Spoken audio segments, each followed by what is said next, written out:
Alright, this is a video for loading the nav database on a CJ3. So first what we want to do is we hit our nav database button. Right, we can check our nav database effectivity, begin, end date. So it's going to end tomorrow Zulu time at midnight. So we can go ahead and load the new database. So first thing you want to do is download your nav database to a USB stick like normal. This aircraft takes Rockwell Collins. The nav database is CJ3 National, so that's what we're going to load back in it. So what you want to do first is go ahead, after you download your USB database, go ahead and stick it in your computer. Alright, and you'll see it says Drive E. So now let's go ahead and close that out. Go to your CPAS software. It'll say CPAS 3000 Launchpad. And let's go ahead and open that up. Alright, so now what we want to do is we want to come up here to Manage Data Software. Alright, so in this one I've already imported it, but we'll go through the motion again just to see. So once it comes up, you could have, this right here is everything in the aircraft, or I'm sorry, on the laptop right now, right? So what we want to do is, here, and I'm just going to remove it just to restart it. Alright, so you'll probably come up, you could have something in here, or you may not, like we do now. So what you want to do is you want to import it, right? You want to select Drive E, because that's where our USB stick is. You want to check that box right there, Available Data Software, and then press OK. So it's going to say importing, and then done. So what we're trying to do is we're trying to get the current software off of the memory stick into the laptop, so it should be in this list. So now that we got that in the list, what we need to do is we need to make sure our Ethernet cable is plugged up to the back of the computer.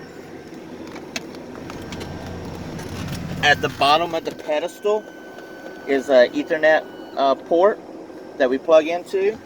And then forward down here by the rudder pedals, there is a maintenance switch. This big switch right here, you want to make sure it's in the up position for maintenance on. Alright, so now we go back to the laptop. Once we verified all that is accomplished, we go to data load.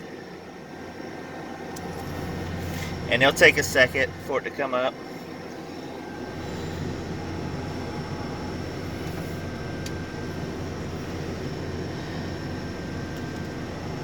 Alright, right now it's configuring the Ethernet port so it can communicate with the aircraft. Alright, so once it comes up, what you want to do is, if you'll notice there's nothing here in the target list, so you want to hit refresh targets, and that's going to pull all of your nodes that you can load. So give it just a few seconds.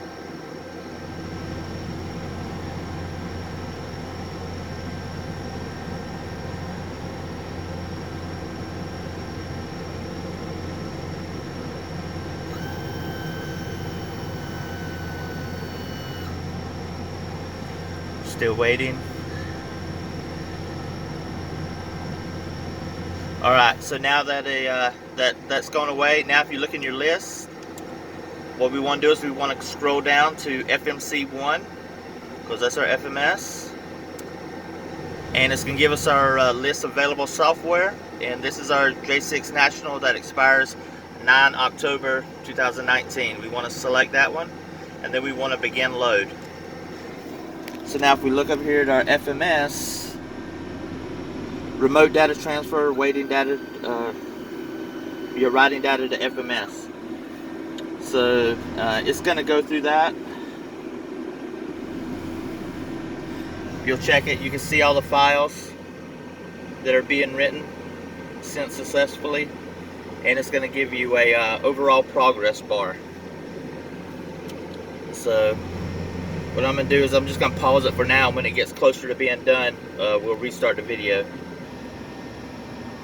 Alright, so the aircraft is now just loaded up to 98%. You can see where all the files have been transferred. on the laptop, the FMS is still telling you that it's writing data. So now we're up to 99%. And this should be coming up on last file.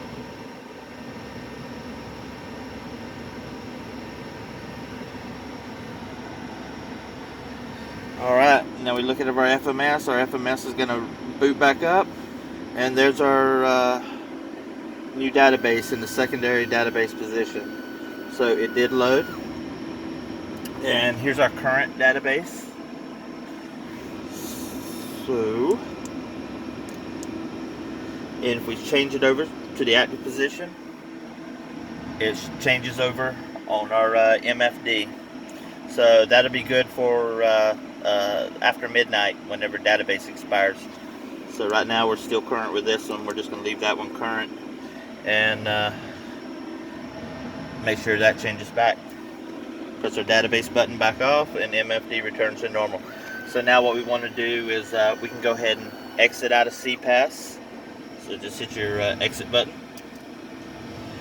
Just going to go ahead and close out the connection with the aircraft. And then once that's done, we can hit the exit button here in the corner, exit out. Make sure we flip this maintenance switch down here, the big one, back to the down position. Take us out of maintenance mode, and then we can disconnect our laptop and shut down power. So that's pretty much how you load the Nav database with the CPAS.